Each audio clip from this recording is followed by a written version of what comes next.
Welcome to Ibis Weather. This is Sarah. Didn't anticipate to have to come in on and do a second video tonight on August 17th, 2025, but here we are. Shortly after I posted the update video regarding about was the Cape Hatteras and the Outer Banks of North Carolina was going to be impacted possibly by Hurricane Erin. They have declared an state of an emergency for Dare County and have now issued a mandatory evacuation for Hatteras Island. So I'm sure there's a lot of people wondering what's going on, and I kind of want to go over a little bit about it and then also give you guys some tools that might help you if you are unsure if you are indeed in one of the areas where you need to evacuate. So as you can see, this was posted on 5:23 p.m. this evening. Dare County senior leaders uh, received a briefing from the National Weather Service office in Newport Moorhead City, North Carolina. Even though she is expected to have her eyes stay well off the coast, she is going to grow in size, as we've mentioned for the past few days, possibly tripling, and that is why they're issuing this as a precautionary um, event for to be protecting the citizens of Dare County. A coastal flood watch has already been issued also for them, and ocean overwash is expected to begin as early as Tuesday, August 19th, and continue through Thursday, August 21st. Portions of North Carolina Highway 12 on Hatteras Island will likely be impassable for several days. So all of Dare County has been put under a state of emergency as declared by 6 p.m. today. And then, of course, mandatory evacuation has been issued for Hatteras Island, Zone A, as follows, which includes all of Hatteras Island, including the unincorporated villages of Rodanthe, Waves, Salvo, Avon, Buxton, Frisco, and Hatteras. Then Hatteras Island's mandatory visitor evacuation will begin at 10 a.m. Monday, August 18th, so that's tomorrow morning. And then for the residents, it will begin at 8 a.m. Tuesday, August 19th. Again, we've been hinting and saying to anyone who is in any watches or warnings, which right now, North Carolina is not in any watches or warnings for Hurricane Erin, who is still a major Category 3 hurricane at the moment and is expected to not only grow and triple in size, but also maintain intensity and probably even intensify over the next few days. So right now, again, no issues, no watches or warnings have been issued, but this is all as a precautionary thing. But it's still saying making sure that you're doing the final preparations, secure property, and make sure you bring all personal belongings and follow your instructions from your property management company if you are a renter. Um, and so, of course, that means you guys want to make sure that any important documentation, birth certificates, marriage licenses, insurance policies, uh, vehicle registrations, anything like those, all need to be brought with you guys while you're there. No word yet on when they will allow people back on. If the road is inundated with water for a while, that highway, let's see what they suggest. What highway? Since I'm not from there, Highway 12. You probably will not be able to get back in for a few days at the very least, and there might be damage to the road as well, which they would need to fix before residents are allowed back on. So make sure that you are bringing anything. Also, it's not a bad idea to just make sure that you do bring cash with you, and of course, debit cards, credit cards as necessary. No word yet on if, well, since it's an island, they're probably not going to have evacuation shelters at the moment on the island, so you may need to look up and find out where you can go. Family or friends, take a little vacation if you want, as some people do. So, all that, but make sure you do bring everything that you need with you. Make sure you bring any animals, all medication as well. And like I said, anything personal, SSN cards, birth certificates, marriage licenses, death certificates, anything that is important that you will want to keep with you, it's always a good idea to bring those with you. And so, again, residents don't start evacuating until Tuesday morning, while visitors will start tomorrow morning. So, residents take time tonight and tomorrow to get everything finalized. Make sure you pull together all your documents and know what your plan is. I always tell people too, in the case of an evacuation, make sure that you are actually notifying someone who is not going to be in the area that's going to be impacted, to let them know what the plan is, where you're going, etc., and how they can get a hold of you, so that way they can check in to make sure you are safe. As that is always a concern and something you just want to keep in touch with people, make sure that you are indeed okay and safe, and that they can pass that information on to others if necessary. So again, make sure you're going ahead and do that. Evacuation routes will be located on darenc.gov/evacuation. I will go ahead and put the URL. I don't think it's going to be a clickable link due to how YouTube is right now, with time limits and trying to protect the people from spammers. Also, if you do follow me on Ibis Weather or Ibis WX on Facebook, I will also have this information linked there too for you guys to be able to follow. But they do mention the two evacuation routes can be found located at darenc.gov/evacuation. Again, anticipated impacts meaning coastal flooding may start with high tide Tuesday evening. And of course, water can be, they say, hide from the wind or run from the water. So that's really what this is worried about, is the waves and what it could do to the islands. So you may find out some dunes have been destroyed, buildings might be inundated, roads covered. It's all very possible, so you want to make sure that everything that's important is moved out in case you are in an area that is inundated with the waves and surge. At the time. Obviously, I think the beaches will be closed as well, so no one will be allowed onto them either. Let's go ahead and see. This was a briefing that they did. Let's see, did they mention? Okay, so talking about large, powerful, life-threatening waves. So as you can see, Key Post 1, 12 feet. Atlas Tanker, 15 to 20. Big Rock, 15 to 20. AR 315, 7 to 10 feet, 2 feet. More inland as you get towards, I guess, more in the intercoastal waters. 15 to 20 for the points. 15 again for AR 130 and AR 160. Diamond Shoals, 15 to 20. AR 250, a 15 to 20 feet.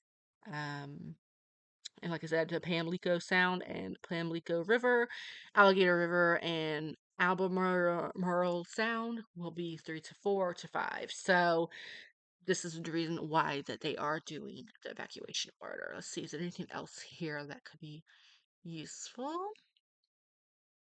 Showing on the coastal areas, it could be so top sail has a high chance. Uh, Beaufort or Beaufort, I'm not sure which way they pronounce it. I know South Carolina is pronounced Beaufort and Texas is pronounced Beaufort, so I'm not super sure. So if you guys know, please feel free to let me know in the comments. Then everything north of that will be under high risk. Greatest confidence on coastal impact and flooding will be from about around Ocracoke all the way to Oregon Inlets is where they have the highest confidence. Then talk about the coastal flood watch from Sneed's Ferry um, to Atlantic. And then, of course, recurrence. Again, the beaches should be closed, so no one will be allowed in the water, obviously, for safety. I'm talking about the earliest reasonable times.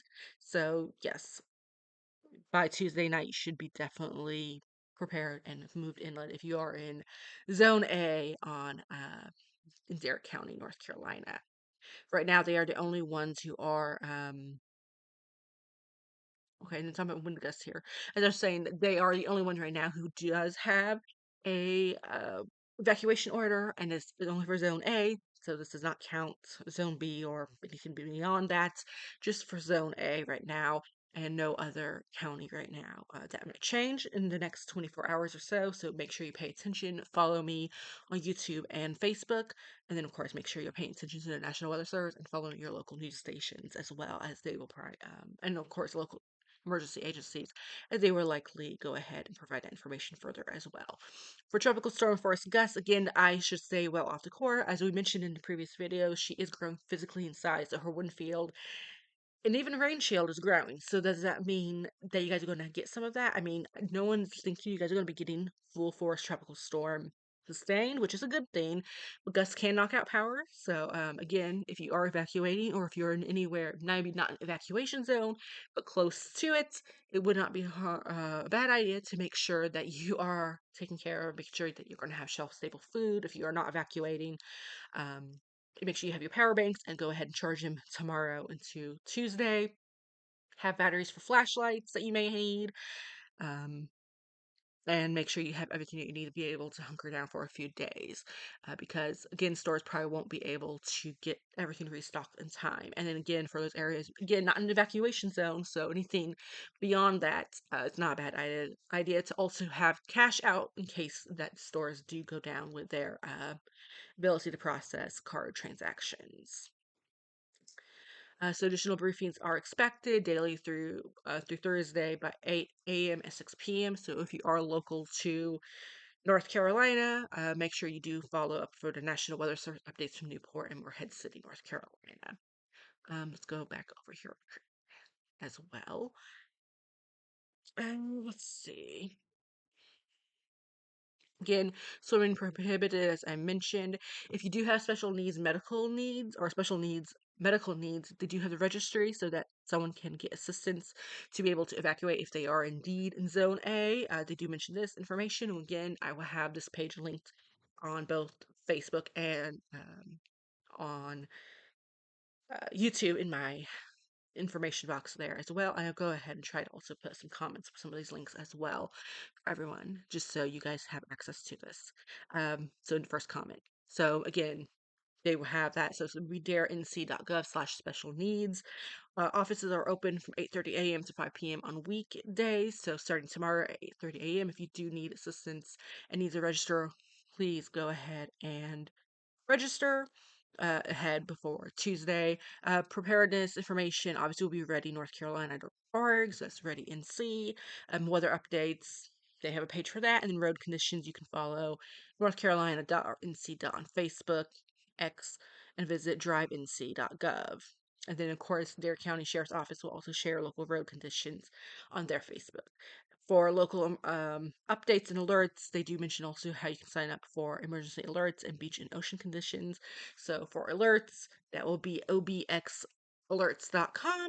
And then beach and oceans conditions will be lovethebeachrespecttheocean.org. Okay. And then again, I will put links to these. So if you're not familiar and not sure, as I'm not someone who is local to the OBX region of North Carolina, I am going to go ahead and link this about knowing your zone. So if you are unsure about your zone, or maybe even if you're not in the OBX area, but somewhere else in North Carolina near the coastal area, it's probably not a bad idea to go here now, and to go ahead and enter your address to find your zone, to find out what your zone is ahead of time, in case those evacuation orders are possibly expanded or issued for a greater area than Dare County, or even expanded in Dare County if you are in Dare County and you're in Zone A, or if you want to know if you are in Zone A, this would be a great place. Again, I will have this linked on my Facebook and as well as in the comments of this video here on YouTube as well. So again, Dare County, you're having evacuation zone A. If you're not sure what evacuation zone you're in, go ahead to this website. Links will be below, obviously, for you guys to be able to find out. Residents will start evacuating Tuesday morning. All visitors will start evacuating tomorrow, Monday morning.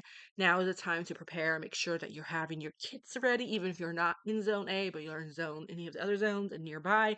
It's not a bad idea to make sure that you do indeed have everything you need: bottled water, batteries, thing to charge for device. If you are local to the area and you're unsure if you're going to lose power, it's not a bad idea to make sure that your generator is ready if you have one, whether that is one that you need to charge, like it's a generator battery situation, or if you need to be able to have an actual gas generator, get gas for it. You'll probably see gas prices go up. I'm sure that they will. North Carolina will be doing their best to make sure that's not the case. Unfortunately, that usually does happen a little bit. They will probably have information for people to report that. We'll probably find out tomorrow. But again, it's not time to panic. The eye is not expected to come anywhere near Dare County or OBX in general at the moment. Could that change? Possibly. Right now, that seems unlikely.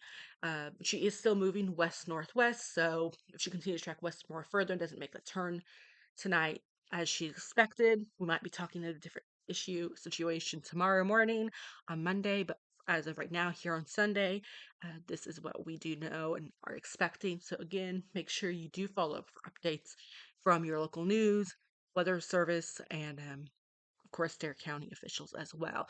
I will do my best on IBIS weather as well to go ahead and provide updates and helpful tools for everyone who could be possibly impacted. And if you guys have any questions, please feel free to put a comment below and I will do my best to answer. Thank you guys for watching, and I'll talk to you guys later.